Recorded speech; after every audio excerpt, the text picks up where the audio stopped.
pre-season testing over. How are you feeling? You happy with your preparation for next week?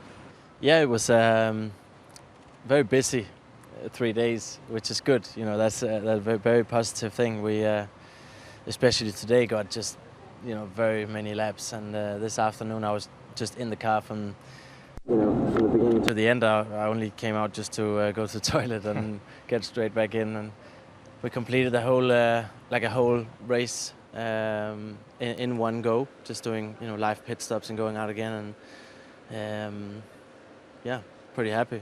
So you feel like you've ticked every item off your wish list heading into the first race? Yeah, I really think so. I think we, it's always you come into these winter tests with a plan, and then you expect to be having to change the plan because of issues or things like that, and we didn't really have to. We got through it all, and especially today, did almost 100 laps in an afternoon. So that's usually what you would expect to do in a whole day.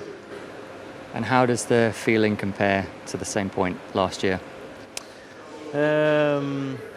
It's different, because the cars are different. There's different rules.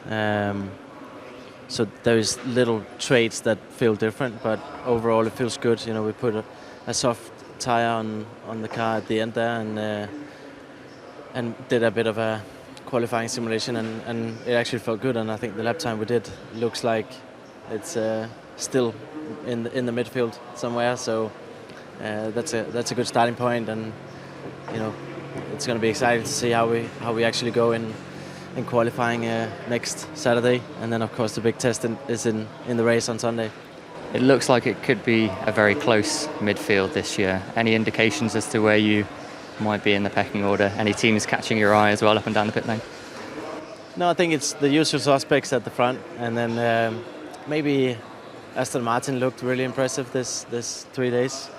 I think they may have taken a big step, but then after that there's this big group of teams that it's very difficult to see where you are. So at least we know we're close to that group in the mix, and then it's a long season ahead. There's a development race that's going to happen. And final one, how's life with Nico so far? First few days alongside him. Well, honestly, we haven't seen each other much because we've been splitting the days, and so he's been driving and I've been watching, and then I've been jumping in and then he's been watching, and so we haven't actually really spoken much. But it's good feedback that he's been giving, and he's been very consistent and had a good test as well. So it's going to be good.